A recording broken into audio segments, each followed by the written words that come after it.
जय हिंद दोस्तों, स्वागत दोस्तों आप सब लोग का आपके अपने यूट्यूब चैनल शांतमी स्टडी सेंटर में। जैसा कि दोस्तों आज हम लोग इस वीडियो में देखने वाले हैं क्लास 10 मैथ चैप्टर 1 वास्तविक संख्या के वेरी मोस्ट इंपॉर्टेंट क्वेश्चन जो 2026 बोर्ड एग्जाम में पूछने की बहुत ही ज्यादा चांसेस हैं। दोस्तों ये जो क्वेश्चन है कि पूरे 10 साल के प्रीवियस पेपर में से दोस्तों ढूंढ के निकाला गया है। दोस्तों इसके पहले दोस्तों हम एक वीडियो बनाए थे जिसमें आपको ऑब्जेक्टिव क्वेश्चन के बारे में बता दिए थे, यानी जो चैप्टर 1 वास्तविक संख्या है दोस्तों उसका जो ऑब्जेक्टिव प्लस जितना सारा इंपॉर्टेंट है उसका वीडियो बना चुके हैं। अगर आप उस वीडियो को नहीं जाकर देखें हैं तो उस वीडियो का लिंक डिस्क्रिप्शन में दे देंगे, जाकर के आप वहां से उस वीडियो को जल्दी से जल्दी देख लीजिएगा। ठीक है दोस्तों, चैप्टर में क्या होता है कि बहुविकल्पी प्रश्न भी आते हैं, अतिलघुत्तरीय प्रश्न भी आते हैं और आपका विशद यानी लॉन्ग आंसर भी आता है। तो सबसे पहला जो शॉर्ट क्वेश्चन जो आपका ऑब्जेक्टिव था, ऑब्जेक्टिव को हम वीडियो अपलोड कर चुके हैं, अच्छे तरीके से बता दिए हैं, बच्चों का एकदम अच्छे तरीके से समझ में भी आ गया है।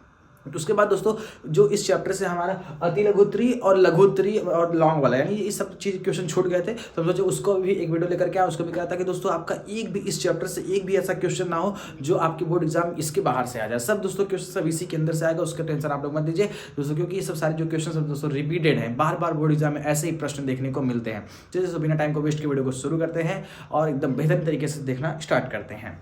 सबसे पहला प्रश्न क्या देखें दोस्तों, देखा महत्वपूर्ण अतिलघुत्तरीय प्रश्न। सबसे पहला प्रश्न क्या कर, ध्यान से बात को समझिएगा। ठीक है, कह रहा है कि 867 तथा 255 का एलसीएम यानी लसाअ तथा मस ज्ञात कीजिए। दोस्तों 2024 में पूछा गया। दोस्तों आपको जितने भी सारे क्वेश्चन कराए जाएंगे लेटेस्ट क्वेश्चन कराएंगे जो अभी अभी जो हाल ही बोर्ड एग्जाम में पूछा गया क्वेश्चन है। ठीक है, कि बोर्ड किस तरह का क्वेश्चन बच्चों को दे रहा है, किस तरह का क्वेश्चन एग्जाम में आ रहा है। ठीक है, तो उस टाइप के क्वेश्चन लगाएंगे दोस्तों। 2026 से तैयारी एकदम बेहतर तरीके से अभी से हो जाएगी दोस्तों। ये नहीं कि एग्जाम नजदीक आएगा तब तैयारी करेंगे, एक चैप्टर को पढ़िए, उस चैप्टर के जितने क्वेश्चन जितने इंपॉर्टेंट क्वेश्चन सब दोस्तों अच्छे तरीके से ताकि कोई दिक्कत आपको होने वाली ना हो। तो सबसे पहला प्रश्न दोस्तों क्या है, 867 255 का दोस्तों क्या निकालना है, एलसीएम भी निकालना है और एचसीएफ भी निकालना है। पहले दोस्तों आप वीडियो को रोक दीजिएगा और पहले खुद से लगा के देखिए कि आपका सवाल लग रहा है कि नहीं लग रहा है। ठीक है, क्योंकि आप लोग प्रश्नावली 1.1 को अच्छे तरीके से पढ़ चुके हैं और उस पर आपको हम एचसीएफ और एलसीएम निकालना एकदम अच्छे तरीके से घोर के आपको पिला चुके हैं। ठीक है, चलिए फटाफट ध्यान समझिए। तो बाबू सबसे पहले हमारा सबसे पहला क्वेश्चन क्या है, 867 दिया है। ठीक है, और दिया 255। पहले इसको देखे तोड़ दो, जब भी एलसीएम से पूछे पहले इसको देखे तोड़ दिया करो। ठीक है,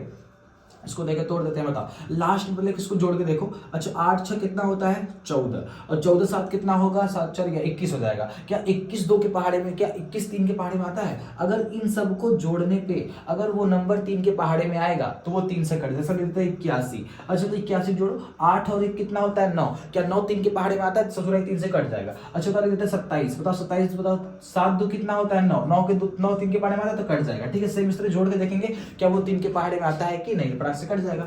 ये दोस्तों उस काटने का तरीका है नियम है। देखो तो काट के देखते हैं इसको, 3 दूनी 6, कितना बचा 2 बचा, 3 8 24 और 3 9 27। बाबू ध्यान से बताओ 289 किसका वर्ग है? 289 बाबू 17 का वर्ग है। स्क्वायर रूट 20 तक आप लोग बढ़िया में बैठा लीजिए। ठीक है, 17 का वर्ग है तो 17 17 हम 289 और 17 का नाम कितना हो जाएगा 17। इसको देके तोड़ दिए, यहाँ तक कोई समस्या नहीं है। अब देखे तोड़ना है 255, उसको भी देखे तोड़ दो 255 को। चलो बताओ लास्ट 5 किससे कटेगा? 5 से कटेगा, 5 से काटो, 5 5 25 हो जाएगा और 5 एक नंबर कितना हो जाएगा 5 हो जाएगा। अब इसको जोड़ो तो 5 एक कितना होता है 5 एक 6, क्या 6 3 के पहाड़े में आता है? हाँ भैया 3 से कट जाएगा, 3 से काटो, 3 एक नंबर 3 2 बचेगा, 3 7 कितना हो जाएगा 21 हो जाएगा। अब 17 देखो तो 17 का नंबर कितना हो जाएगा 17 हो जाएगा। यानी हमने 867 को भी तोड़ दिया, 255 को तोड़ा। बताओ वो 867 को तोड़े थे हम सब, 867 बराबर क्या आया 3 × 17 × 17, क्या लिखेंगे 3 × 17 × 17 आ गया।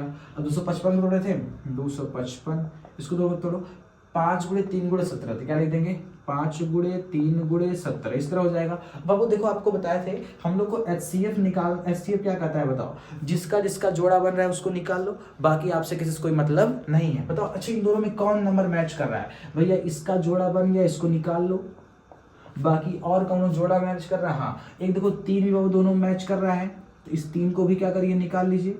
17 3 कितना हो जाएगा 51, आपका क्या हो जाएगा एचसीएफ हो जाएगा। यानी जिसका जिसका जोड़ा बन रहा है उसको निकाल लो और बाकी सबको छोड़ दो, ये एचसीएफ कहता है। अब हमें क्या निकालना है वो एलसीएम, लेकिन ये बेचारा बहुत दयालु क्या कहता है, जिसका जोड़ा बन रहा है उसको भी निकाल लो और जिसका नहीं बन रहा है उसको भी निकाल लो। तो किसका किसका बना 17 का बना 17 को निकालनी है, 3 का बना 3 को निकालनी है। अब किसका नहीं बन रहा है 17 का नहीं बन रहा है, और किसका नहीं बन रहा है 5 का नहीं बन रहा है। तो आपको पता है 17 गुणा 17 में करेंगे तो कितना आएगा 289 आएगा। अब बताओ 5 3 कितना होगा 15 होगा। तो गुड़े यहाँ पे अच्छे से कर लो, गुड़े कर लो 3 से, बताओ यहाँ 17 17 2 नवासी, 3 9 27 के 60 हासिल कितना आएगा, 2 आएगा। 3 8 24, 24 2 कितना होगा 26 के 6 हासिल कितना होगा 2 होगा। 3 दूनी 6, 6 2 कितना हो जाएगा 8 हो जाएगा। अब गुणा किससे करना है 5 से, 5 7 35 के 5 हासिल कितना आएगा 3 आएगा। 5 6 के 30 3 33 के 3 हासिल कितना आएगा 3, 5 6 40 3 कितना हो जाएगा 43, यानी 4335 आपका क्या निकल जाएगा वो LCM हो जाएगा 4335। तो उम्मीद करता हूँ ये वाला क्वेश्चन आपको अच्छी तरीके से समझ आया होगा। चलिए अगले प्रश्न की ओर बढ़ते हैं। इंपॉर्टेंट क्वेश्चन दोस्तों, प्रश्नावली 1.1 का एनसीईआरटी का क्वेश्चन दोस्तों 2022 में पूछा गया प्रश्न है, बहुत ही ज्यादा इंपॉर्टेंट, इसको जानते रहिएगा, ठीक है। और जो बच्चे 1.1 पढ़े होंगे उनको ये क्वेश्चन आता होगा, पहले आप लोग वीडियो को रोक कर खुद सॉल्व करिएगा, ठीक है। उसके बाद जिससे नहीं आता वो लोग ध्यान से देखिए, हम करा देते हैं, ठीक है। जांच कीजिए कि क्या किसी प्राकृतिक संख्या n के लिए 6 के पावर n अंक 0 पर समाप्त हो सकता है। ध्यान से बात को समझो, क्या कर रहा है, आपको ध्यान से समझो। जांच कीजिए कि क्या किसी प्राकृतिक संख्या, यानी n बराबर क्या है दोस्तों प्राकृतिक संख्या, यानी n बराबर हमें क्या रखना है, 1 रखना है, 2 रखना है, 3, ऐसे करके चलते रहेंगे अनंत तक। यानी n का मतलब दोस्तों n हमारे प्राकृतिक संख्या है, ठीक है। कह 6 के पावर n रखो, यानी 6 के पावर, अगर हम क्या करते हैं ध्यान से समझो, कह 6 के पावर n है, तो क्या यह संख्या जो है कभी 0 पर समाप्त होगी कि नहीं होगी। जैसे लिखते बताओ 60, बताओ ये संख्या 0 समाप्त हो गई है। चलो अच्छा बताओ, ले देते हैं ऐसे 25, बताओ ये संख्या 5 पे समाप्त हो गई है। अच्छा बताओ, ले देते हैं हम ऐसे 3 2 5 6 संख्या समाप्त हो, बताओ संख्या 6 पे समाप्त हुई है। सेम इस तरह कर रहा है कि अगर हम 6 के पावर में अगर 1 रखते हैं, क्या वह संख्या 0 पे समाप्त होगी। अगर 6 के पावर में हम 2 रखते हैं तो क्या वह संख्या 0 समाप्त होगी। अगर 6 के पावर हम 3 रखते हैं क्या वह संख्या 0 पे समाप्त होगी, आपसे पूछ रहा है। ध्यान समझो, अभी आपको बात समझ में नहीं आई, फिर से ध्यान समझिए, आपको ध्यान समझो। कह रहा है कि प्राकृतिक संख्या n के लिए, तो आपको n बराबर क्या माना है, प्राकृतिक संख्या पता है आपको, 1 2 3 ऐसे करके चलता है अनंत तक, ठीक है। n बराबर प्राकृतिक संख्या हो गई। कह रहा है 6 की पावर n लो, क्या लेना है ध्यान समझो, 6 की पावर n, जहां पे n बराबर प्राकृतिक संख्या है, हम यहाँ पे 6 की पावर अगर 1 करेंगे, बताओ कितना आ रहा है 6 आ रहा है। यह संख्या किस पे समाप्त हो रही है 6 पे, लेकिन कह रहा है पता करो क्या 0 पे समाप्त होगी, वही बताना है आपको, ठीक है। तो हम देख रहे हैं पूरा 6 पे खत्म हुआ। अच्छा तो फिर 6 के पावर फिर 2 रख के देखो, यहाँ भी 1 रखना है, फिर 2 रखना है, फिर 3 ऐसे करके रखना है। 6 6 का 36 होगा, हम देख रहे हैं फिर 6 पे समाप्त हो गया। चलो अब देखते हैं 6 के पावर 3 रख दे, 6 का 36 6 का 216 हो गया, ये फिर जाके 6 पे समाप्त हो रहा है। यानी आप 6 के पावर 4 रखेंगे, 6 के पावर 5 रखेंगे, 6 के पावर 6 रखेंगे, लास्ट में हमेशा क्या आएगा 6 ही आएगा, यानी यह संख्या 0 पे समाप्त नहीं हो रही है। तो ये आप कैसे बता रहे हैं, ध्यान से बात को समझिएगा, ठीक है। तक बताएंगे कैसे, समझो। तो एक काम करेंगे, हम लोग लिखेंगे यहाँ पे अच्छे ढंग से, तो यहाँ पे देखो लिखना कैसे। अच्छा बताओ कब 0 पे समाप्त होता है, जैसे यहाँ तक तो बात समझना, लेकिन कब 0 पे समाप्त होगा, जब बाबू 2 के घाते n गुणे 5 घाते m के रूप का होगा, तभी जाके वह संख्या 0 पे समाप्त हुई। जैसे आपसे हमने कह दिया हमारे पास हो गया 10, क्या हो गया 10 हो गया, तो तब ये संख्या 0 पे समाप्त है कि नहीं है, 0 पे समाप्त। अच्छा बताओ ये 10 में क्या हुआ होगा, 2 गुणे 5 हुआ होगा, है ना, 2 गुणे 5 के रूप का 10 है, इसलिए संख्या 0 पे समाप्त है। अगर हम कह देते हैं बाबू यहाँ पे मान लेते हैं हमारे पास क्या है 100 है, क्या है 100 है, तो क्या करेंगे, यानी कि यहाँ पे देखो संख्या 0 समाप्त है कि नहीं, है ना। तो एक काम करते हैं, यहाँ पे लिख देंगे 20 25 100 कितना होगा, तो यहाँ पे करेंगे 20 गुणे 5 करेंगे, लेने करेंगे। अब बताओ अच्छा 20 में क्या है, 10 दूनी 20 है, 10 दूनी 20, यानी कहने का मतलब दोस्तों ये अगर इसको तोड़ेंगे ना तो क्या है, सब 100 को तोड़ना चाहते 100 को तोड़े, देखो 100 कैसे तोड़ लेते हैं, बताओ 2 5 10 फिर 0, 2 दूनी 4 2 5 10, 5 5 25 5 1 90, बताओ क्या आया 2 घाते 2 गुणे 5 घाते 2, 2 दूनी 4 5 5 25 का 100, यानी करने वाली 2 गुणे 5 के रूप का है, तभी 0 पे समाप्त हो रहा है। अब हम लोग एक चीज ध्यान दे दिए कि 0 पे संख्या कब समाप्त होगी, जब 2 गुणे 5 के रूप का होगा तभी संख्या 0 पे समाप्त होगी। तो हमें क्या दिया है बताओ फटाक से, 6 की पावर n दिया, तो 6 की पावर n को हम लोग क्या लिखेंगे, बाबू हम लोग यहाँ पे लिखेंगे 2 गुणे, ऐसा लिखेंगे सुनो 6 के पावर n बराबर ऐसे लिख देंगे, और यहाँ ब्रैकेट में क्या लिखेंगे 2 गुणे 3 के पावर में क्या लिखेंगे n लिखेंगे, है ना। अब इसको तोड़ो, बताओ क्या होगा, यहाँ होगा 2 के पावर n गुणे 3 के पावर n, इस तरह होगा। अभी हमने आपको क्या बताया, जब संख्या 2 गुणे 5 के रूप का होगा तभी 0 पे समाप्त होगा, लेकिन हम देख रहे हैं यहाँ 2 गुणे 3 के रूप का हो गया, तो यह संख्या 0 पे समाप्त है। यहाँ पे लिखेंगे यह संख्या, ले देंगे यह संख्या 2 के घाते n गुणे 5 के घाते m के रूप का नहीं है, के रूप का नहीं है, इसलिए यह 0 पर समाप्त नहीं होगी, ठीक है। उम्मीद करता हूं आपको सब बातें समझ में आ गई होंगी। चलिए अगले प्रश्न की ओर बढ़ते हैं। आपके पास तीसरा क्वेश्चन क्या कह रहा है कि सिद्ध कीजिए कि 2 माइनस रूट में 3 एक अपरिमेय संख्या है। वो ये सबको आता है, सब बच्चे अच्छे ढंग से कर भी लेंगे, लेकिन बाबू देखो जिसको नहीं आता वो ध्यान समझो करना कैसे है। तो पहले क्या काम करेंगे, जब भी आपको अपरिमेय देगा तो सिद्ध करने के लिए बाबू आप उल्टा क्या मानते हैं, परिमेय। क्या मानते हैं, परिमेय। तो यहाँ पे हम लोग मानेंगे, क्या लिखेंगे, माना 2 माइनस रूट में 3 एक परिमेय संख्या है। क्या मान लेंगे, परिमेय संख्या है, इतना मान लेंगे आपसे, यहाँ तक तो कोई दिक्कत नहीं है। अब वो देखो उसके बाद क्या करना है, लिखेंगे 2 माइनस रूट में 3। तो वो परिमेय संख्या किसके बराबर होती है, p बटा q के बराबर में होती है। और जहां बाबू क्या है, p और q क्या है, सह अभाज्य। क्या है, सह अभाज्य है। इन सब सारे क्वेश्चन को हम डीप से करा चुके हैं प्रश्नावली नंबर 1.2 में, ठीक है, सह अभाज्य है, यहाँ तक कोई दिक्कत नहीं है। अब बताओ वो बताइए, अच्छा ये माइनस में, अच्छा वो एक चीज ध्यान देखिएगा, ये माइनस में रूट 3 है, अगर हम बराबर के उधर भेजेंगे तो क्या होगा, प्लस रूट 3। और ये p बटा क्यू किसमें, प्लस में है, बराबर के इधर भेजेंगे तो क्या होगा, माइनस में p बटा क्यू। तो यहाँ पे 2 को 2 रहने दो, ये p बटा क्यू प्लस में है, इधर भेजेंगे तो क्या होगा, माइनस में p बटा क्यू हो जाएगा। बताओ इधर बराबर, ये माइनस में रूट 3 है, उधर भेजेंगे तो क्या होगा, प्लस में रूट 3 हो जाएगा। बताओ वो यहाँ तक कोई समस्या नहीं किसी को, ठीक है। अब बताओ हम लोग क्या लिखेंगे, यहाँ बट एक लगा सॉल्व कर लो, इसका इसमें गुणा करो, क्यू करना कितना हो जाएगा, क्यू गुणा इसमें करेंगे तो 2q, इसका इसमें करेंगे तो कितना आएगा, p बराबर हो जाएगा रूट में 3। बताओ हम लोग क्या लिखेंगे, हम जानते हैं कि रूट 3 अपरिमेय संख्या है, तो 2q माइनस p बटा q भी अपरिमेय संख्या होगा, अतः हमारा मानना क्या है, गलत है। बाबू देखो हम लोग गलती कहाँ की है, ये बताओ p बटा q के रूप में है, यानी ये तो परिमेय संख्या है, लेकिन ये कैसी संख्या है, अपरिमेय है। आपको पता है रूट 3 का वर्गमूल निकालोगे, ये अपरिमेय संख्या है, ये अपरिमेय और ये परिमेय, ठीक है। लेकिन अभी जब ये अपरिमेय तो बराबर लगा, यानी ये अपरिमेय तो ये भी अपरिमेय होगा। यहाँ लिखेंगे, क्या लिखेंगे, हम जानते हैं कि रूट 3 एक अपरिमेय संख्या है। जब ये अपरिमेय तो प्रभु इसके बराबर में है ना, अगर ये सम होता तो ये भी सम है, अगर ये भी सम तो ये भी सम, अगर ये भाज्य तो ये भी भाज्य, ये अगर परिमेय और ये परिमेय, जब अब ये अपरिमेय तो ये भी क्या होगा, अपरिमेय। क्या लिखेंगे, हम जानते हैं कि रूट 3 एक अपरिमेय संख्या है, तो क्या होगा बताओ, 2q माइनस पी भी, तो 2q माइनस पी बटा क्यू भी अपरिमेय संख्या होगी, अपरिमेय संख्या होगी।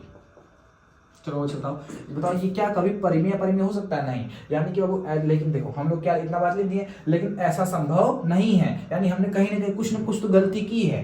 बताओ ये परिमेय है, क्या कभी ये अपरिमेय हो सकता नहीं, ऐसा। लेकिन हमारे कहने का मतलब है जब ये अपरिमेय तो ये भी अपरिमेय, यानी ऐसा संभव नहीं हो सकता, ठीक है। तो हम लिखेंगे, हम जानते हैं रूट 3 एक परिमेय संख्या, 2q माइनस पी भी अपरिमेय संख्या होगी, लेकिन ऐसा संभव नहीं है, ठीक है, ऐसा संभव नहीं है, अतः हमारा मानना क्या है, गलत है। देखिए हमारा मानना क्या है, गलत है, हमारा मानना गलत है। तो हम लोग क्या प्रूफ करना था, ये प्रूफ ले देंगे, इसलिए क्या ले देंगे, इसलिए 2 माइनस रूट में 3 एक अपरिमेय संख्या है। चलो अब हो जाएगा आराम से, कोई दिक्कत किसी को नहीं है ना, ये सारे क्वेश्चन करा भी दिए, अच्छी तरह से समझ में भी आ गया होगा। चलो अगले प्रश्न की ओर बढ़ते हैं। जैसे बाबू हमारे पास एक चौथा प्रश्न क्या कर, ध्यान से बात को समझिएगा। लिखा है कि व्याख्या कीजिए कि 17 गुणे 5 गुणे 11 गुणे 3 गुणे 2 प्लस 2 गुणे 11, ठीक है, एक भाज्य संख्या है। तब वो पूछा 2019 में 20 में, दोस्तों बहुत ही इंपॉर्टेंट सा प्रश्न है, 2 बार रिपीटेड किया, सेम क्वेश्चन, नंबर भी चेंज नहीं किया है, ठीक है। ध्यान देखिएगा, इस टाइप का क्वेश्चन आएगा तो कैसे करना, ध्यान समझिएगा। वो पहले समझने के लिए कह रहा है व्याख्या करो, ठीक है। ये जो नंबर है यह एक भाज्य संख्या, फिर आगे समझता है कि ये भाज्य संख्या क्या, ध्यान से बात को समझिएगा। देखो भाज्य का मतलब होता है, यानी हमारे पास एक ऐसा नंबर हो जो बताओ किससे कटे, 1 से कटे, 8 बताओ खुद से कट जाएगा, जो संख्या 1 से कटे, खुद से कटे, और उसके अलावा कई सारे नंबरों से कटेगा, तब तो हम लोग उसे क्या कहेंगे, भाज्य संख्या कहेंगे। लेकिन अगर कोई ऐसा नंबर है जो केवल 1 से कट रहा है और खुद से कट रहा है और किसी से नहीं कट रहा है, तो उसे हम लोग कहेंगे अभाज्य। क्या कहेंगे, अभाज्य। लेकिन भाज्य में क्या होता है, 1 से भी कटेगा, खुद से कभी कटेगा, बताओ ये 2 से भी कटेगा और ये 4 से भी कटेगा, यानी 1 से कटा, खुद से कटा और उसके अलावा भी नंबरों से कट रहा है, तो उसे हम लोग क्या कहेंगे, भाज्य। कैसे बताओ, आपको कह दिए 12, बताओ 12 किससे किससे कटेगा, 1 से कटेगा और 12 खुद से कटेगा, 2 से कटेगा, 3 से कटेगा, 4 से कटेगा, 6 से कटेगा, 12 इस तरह कटेगा। यानी कहने का मतलब जब एक ही संख्या, यानी भाज्य के बताओ कितने फैक्टर होते हैं, भाज्य के जो फैक्टर होते हैं 2 से ज्यादा क्या होंगे, 2 से ज्यादा होंगे। अगर 2 से ज्यादा बार तोड़ देते हैं उसको तो कहेंगे भाज्य, लेकिन अगर केवल 2 ही फैक्टर होगा तो आप क्या कहेंगे, अभाज्य। क्या कहेंगे, अभाज्य। उम्मीद करते बातें समझ में आ गई होगी। चलिए अब इस प्रश्न को करते हैं। देखो ध्यान से क्या लिखा है, हमें दिया है 17 गुणे 5 गुणे 11 गुणे 3 गुणे 2, इस तरह हो गया, फिर प्लस लगा के 2 गुणे 11।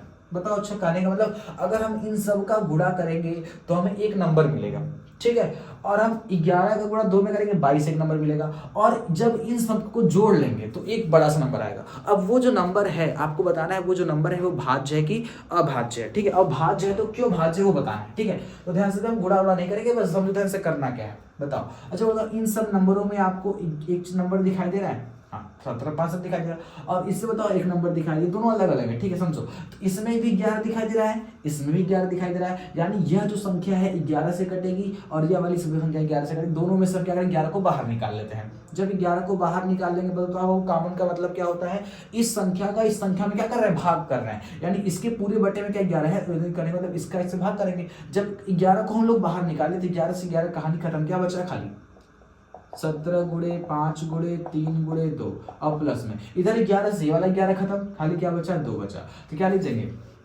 यह संख्या, क्या लिखेंगे, यह संख्या 11 से विभाज्य है। क्या लिखेंगे, यह संख्या 11 से विभाज्य है, इसलिए देंगे अतः, क्या लिखेंगे, अतः यह संख्या 11 से विभाज्य है, इसलिए यह भाज्य संख्या होगी, यह भाज्य संख्या होगी। बस एक नंबर 2 नंबर का प्रश्न ऐसा करना ही है, इसमें कोई दिक्कत नहीं। अगले प्रश्न की ओर बढ़ते हैं, ठीक है, इसको अच्छे तरीके से नोट कर लीजिएगा। चलो ध्यान देखिएगा, क्वेश्चन नंबर 5 क्या करा है दोस्तों, बहुत ही इंपॉर्टेंट सा प्रश्न 2024 से पूछा गया प्रश्न है दोस्तों, लेटेस्ट क्वेश्चन है, ठीक है। तो ध्यान से क्या लिखा है, दिया गया है कि मस, यानी आपको एचसीएफ दे दिया है कितना, 99 153 का एचसीएफ दिया आपको 9, ठीक है। तो कह रहा है लस निकालना है, किसका 99 153 का क्या निकालना है, लस निकालना। आपसे कहे थे ना, जब किसी संख्या का एचसीएफ या एलसीएम दोनों में से कोई एक चीज दे, आपको क्या फार्मूला लगाना है, बताओ फटाक से, पहली संख्या गुणे दूसरी संख्या बराबर एचसीएफ गुणे एलसीएम होता है, ठीक है। तो पहली संख्या आपको दी है 99, दूसरी संख्या दी है आपको 153, और इन दोनों संख्याओं का जो एचसीएफ है यानी मस आपको दिया है 9, आपको एलसीएम यानी एल का वैल्यू निकालना है। देखो ध्यान से, पहली संख्या कितनी रखेंगे, 99 गुणे दूसरी संख्या कितनी बताओ, 153 है, बराबर एच कितना है बताओ, एचसीएफ 9 है, एलसीएम हमें नहीं पता है, बताओ 9 से काटो, 9 1 9 और 11 9 99 कट गया। इस तरह से 11 पढ़ाता है, 11 3 33 के 3, हासिल कितना आएगा 3, 11 बचे 55, 55 3 कितना होगा 58 की 8, हासिल कितना आएगा 5, और 11 का 11, 11 5 कितना होगा, 11 5 कितना हो जाएगा 16, बराबर हो जाएगा एलसीएम, ठीक है। 1883 आपका क्या हो जाएगा, आंसर हो जाएगा। उम्मीद करते बातें समझ में आ गई होंगी। चलिए अगले प्रश्न की ओर बढ़ते हैं दोस्तों, हम लोग करेंगे लघुत्तरी प्रश्न। लघुत्तरी उतने ही केवल इंपॉर्टेंट थे। दोस्तों महत्वपूर्ण लघुत्तरी प्रश्न सबसे पहला दोस्तों क्वेश्चन क्या है, जो बहुत बार एग्जाम में आता है, बहुत ही लेटेस्ट कैसा क्वेश्चन है दोस्तों। देखो ध्यान से क्या लिखा है, सिद्ध कीजिए कि √2 एक अपरिमेय संख्या है। 19 से पूछा है, 20 से पूछा है, 22 से पूछा है, 23 से पूछा है, 24 से। तो ये हमेशा एग्जाम में आता ही है, फिक्स है कि 2 नंबर का ही दोस्तों आएगा ही, ठीक है। अब बहुत ध्यान से बात को समझिएगा। अब ये जो मैं क्वेश्चन दिया दोस्तों, ये आपको घर पे खुद से करना, आपका होमवर्क है, ठीक है। इसको आप लोग खुद से मन से अच्छे से घर में बैठिएगा, तब अच्छे तरीके से करिएगा, ये आपका होमवर्क रहेगा, ठीक है। चलिए अगले प्रश्न की ओर बढ़ते हैं। चलो ध्यान देखिएगा, हमारे पास दोस्तों दूसरा प्रश्न क्या करा है, सिद्ध कीजिए कि 7√5 एक अपरिमेय संख्या। दोस्तों बहुत बार एग्जाम में आया, बहुत ही मोस्ट इंपॉर्टेंट क्वेश्चन दोस्तों। 19 से पूछा, 20 से पूछा, 22 से पूछा, 23 से पूछा, 24 से 25 में, यानी काफी ज्यादा इंपॉर्टेंट सा प्रश्न है, ठीक है। अब ध्यान देखिए ध्यान से, कह क्या रहा है, सिद्ध करके दिखाई कि √5 एक अपरिमेय संख्या है। तो सबसे पहले अगर आपको ये अपरिमेय संख्या देगी, उसको सिद्ध करने के सीधे हम लोग क्या मानते हैं, उल्टा क्या मान लेंगे, परिमेय। क्या लिखेंगे, माना, क्या लिखेंगे, माना 7√5 एक परिमेय संख्या है। क्या मान लेंगे, परिमेय संख्या है। और बताओ परिमेय संख्या को हम किस रूप में लिखते हैं, p बटा q के रूप में लिखते हैं। यानी यहाँ पे क्या लिखेंगे 7 रूट में 5 बराबर p बटा q। बताओ वो 7 गुणा में जब भेज देंगे तो क्या होगा भाग में, यानी रूट 5 बराबर हो जाएगा p बटा 7 में q। यहाँ तक बात समझ में आ गई। चलो ध्यान दो करना क्या है बताओ। हम जानते हैं रूट 5 परिमेय संख्या है, तो ये भी क्या होगा परिमेय संख्या होगा। अतः हमारा मानना क्या गलत है, इसलिए भैया क्या है अपरिमेय संख्या। कई सारे क्वेश्चन आपको करा चुके हैं, ठीक है। ध्यान से करना कैसे लिखेंगे, क्या लिखेंगे माना। तो जब ये अपरिमेय तो ये भी क्या होगा अपरिमेय। अगर ये सम संख्या तो ये भी सम संख्या, अगर ये भी सम संख्या तो जो होगा उसी के जस्ट बराबर, दोनों आपस बराबर होंगे। जब भी अपरिमेय तो ये भी अपरिमेय होगा। लेकिन माना हम क्या लिखेंगे, लेकिन हम जानते हैं कि रूट 5 एक अपरिमेय संख्या है, ठीक है। तो है क्या होगा p बटा 7 क्यों, p बटा 7 क्यों भी अपरिमेय संख्या होगी। ठीक, लेकिन ऐसा हो सकता है क्या, नहीं हो सकता। कभी परिमेय परिमेय बराबर हो सकता है क्या अपरिमेय कभी परिमेय बराबर हो सकता है, नहीं ऐसा नहीं हो सकता है। इसलिए बाबू हमने कहीं ना कहीं कुछ न कुछ गलती तो की है। गलती कहाँ की बाबू, उसको हम लोग परिमेय मान लिए हैं। लेकिन हमारा मानना क्या है गलत है, हमारा मानना गलत है। इसलिए क्या प्रूफ करना है बताओ, 7 रूट 5 एक अपरिमेय संख्या है, अपरिमेय संख्या है। यहां तक नोट कर लेंगे आराम से, लिख देंगे प्रूफ्ड। चलो उम्मीद करते हैं यहां तक बातें समझ में आ गई। चलिए अगले प्रश्न की ओर बढ़ते हैं। वो बहुत ही इंपॉर्टेंट सा क्वेश्चन है, इस बार इसको पूछने का ज्यादा चांस है दोस्तों, क्योंकि एनसीईआरटी का एग्जाम्पलर हमेशा जो एक एग्जाम्पल का क्वेश्चन जो चेंज होता है वो हमेशा बोर्ड एग्जाम देता रहता है, ठीक है। तो ये काफी इंपॉर्टेंट सा क्वेश्चन है। ध्यान समझिए क्या कर रहा है एक प्रातःकालीन सैर के समय, यानी प्रातः सुबह जो सब लोग सैर करते हैं, सैर के समय 3 व्यक्ति एक साथ किसी स्थान से चलना प्रारंभ करते हैं। यानी 3 आदमी एक साथ किसी स्थान चलना प्रारंभ करते हैं तथा उनके कदमों के माप क्रमशः 40 सेंटीमीटर, 42 सेंटीमीटर और 45 सेंटीमीटर है। इनमें प्रत्येक कितना न्यूनतम दूरी चलेगी, वह इस दूरी को पूर्ण कदमों में तय करें। ध्यान से देखो एनसीईआरटी एग्जाम्पल है, ठीक है। काफी इंपॉर्टेंट सा क्वेश्चन समझो क्या कह रहा है इस पूरे प्रश्न में। तो अब देखो एक चीज का निचोड़ समझो, अगर कहीं भी न्यूनतम दूरी दिखाई दे, क्या दिखाई दे, न्यूनतम दूरी दिखाई दे, तो बताओ वो आप लोग बताया था ना, एक होता है HCF। अगर अधिकतम की बात करेगा तो हाईएस्ट कॉमन फैक्टर यानी मस यानी HCF निकालना है। अगर न्यूनतम दूरी लिखा है यानी इसका मतलब ये क्या निकालना है आपको, LCM। L का मतलब लोएस्ट, C का मतलब कॉमन, M का मतलब मल्टीपल, यानी लोएस्ट कॉमन मल्टीपल, सबसे छोटी से छोटी चीज निकालनी है, न्यूनतम चीजें निकालनी है। तो न्यूनतम के लिए हमें क्या निकालना है, LCM निकालना है। किसका किसका निकालना है बताओ, 40 को पहले 40 को देकर तोड़ दो, चलो ठीक है छोड़ो। तो 2 दूनी 4 0, 2 दहा में 20, 2 बचे 10, 5 का नम 5, 42 को देकर तोड़ दो, चलो तोड़ो कितना होगा बताओ, 2 दूनी 4, 2 एक नम 2, 3 से 21, 7 एक नम 7, 45 को देकर तोड़ दो, तोड़ो फटाक से कितना होगा बताओ, 5 9 है 45, 3 3 का 9, 3 का नम 3। देखो सबको तोड़ दिए, बताओ वो 40 को तोड़ने पे क्या मिला, 40 को जो हम लोग तोड़े तो क्या मिला, 2 गुणे 2 गुणे 2, तो कितनी बार 3 बार, 1 बार 2 बार 3 बार और 5 1 बार। अब फिर हम लोग 42 को तोड़े, 42 को तोड़ने पे क्या मिला, 3 गुणे 2 गुणे 3 गुणे 7, 2 गुणे 3 गुणे 7 मिला। फिर हम लोग इसको तोड़े, 45 को तोड़े, तोड़ने पे क्या मिला, 5 गुणे 3 गुणे 3, क्या लिखेंगे 5 गुणे 3 गुणे 3, इस तरह मिल गया। बहुत देखो ध्यान से, आपको निकालना है LCM। बताओ ये क्या कहता है, जिसका जिसका जोड़ा मिल रहा है, जो जो मैच करा है उसको भी निकाल लो और जो बाद में नहीं मैच करेगा उसको भी अपने पास निकाल लीजिएगा, ठीक है। तो बाबू ध्यान से समझो कौन कौन चीज सब में मैच कर रहा है, ध्यान से देखो। 5 इसमें भी है, 2 इसमें है, 2 इसमें 2 इसमें नहीं है, 3 इसमें 3 इसमें 3 इसमें नहीं है। तो ऐसा कोई चीज नहीं जो सब में मैच कर रहा है, ठीक है। तो एक काम करते हैं, सबको लिखो 2 कितनी बार, 1 बार 2 बार 3 बार, 2 कितनी बार लिखेंगे 3 बार, चलो लिखो 1 बार 2 बार 3 बार, ठीक। अब बताओ और कितनी बार 2 है, 1 बार 2 फिर है। अब बताओ 3 कितनी बार, 1 बार 2 बार 3 बार, 1 बार 2 बार 3 बार। अब बताओ वो 5 कितनी बार है, 2 बार, 1 बार 2 बार, 1 बार 2 बार। बताओ 7 कितनी बार, 1 बार, सही ना है। चलो गुणा करो, 2 दूनी 4, 4 दूनी 8, 8 दूनी 16, 16 3 48, 48 गुणा किस में करेंगे, 3 में करेंगे, 48 गुणे 3 करो, 3 8 24 के 4 हासिल कितना होगा 2, 3 चौक 12 13 14 हो जाएगा। अब बताओ फिर किस में करना है, फिर 3 में करना है, फिर 3 से करो। 3 चौक 12 के 2 हासिल 1, 3 चौक 12 1 13 के 3 हासिल 1, 3 करना 3 हासिल कितना होगा 4। अब बताओ वो यहाँ पे करेंगे, फिर गुणे 5 से करेंगे, चलो 5 से करो। 5 दूनी 10 के 0 हासिल 1, 5 1 15 1 16 के 6 हासिल 1, 5 चौक 20 1 कितना हो जाएगा 21 जाएगा।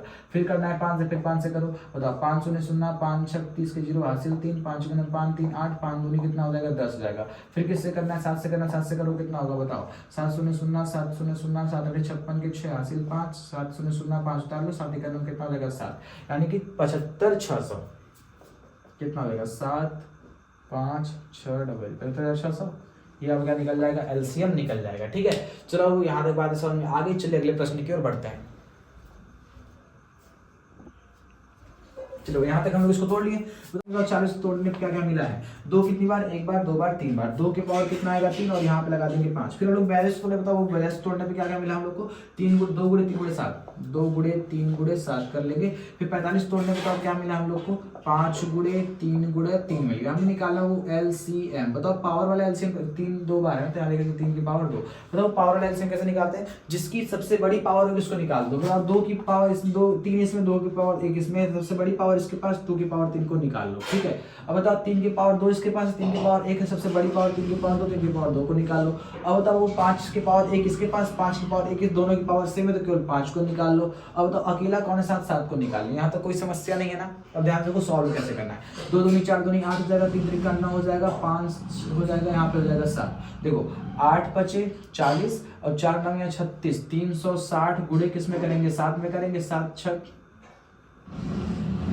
360 होगा, सॉरी 360 हो जाएगा। अब बताओ 7 शून्य 0 7 6 42 के 2 हासिल कितना आएगा 4 आएगा, 7 3 21 4 कितना हो जाएगा 25 हो जाएगा, यानी वो आपका न्यूनतम दूरी कितना हो जाएगा 2520 आ जाएगा। ठीक है, यहाँ तक कोई दिक्कत नहीं है। उम्मीद करते हैं यहाँ तक बातें समझ में आ गई होंगी। दोस्तों इस चैप्टर केवल इतने ही सारे मोस्ट इंपॉर्टेंट क्वेश्चन थे। उम्मीद करते हैं आपको वीडियो अच्छी लगी हो। दोस्तों यदि आपको वीडियो अच्छी लगी हो तो वीडियो को लाइक कीजिएगा, चैनल को सब्सक्राइब करें, बेल आइकन नोटिफिकेशन को प्रेस कर दीजिएगा और एक प्यारा सा कमेंट करना मत भूलिएगा। ठीक है, अब आपको मिलेंगे नेक्स्ट वीडियो में और नेक्स्ट चैप्टर के साथ, चैप्टर नंबर 2 बहुपद।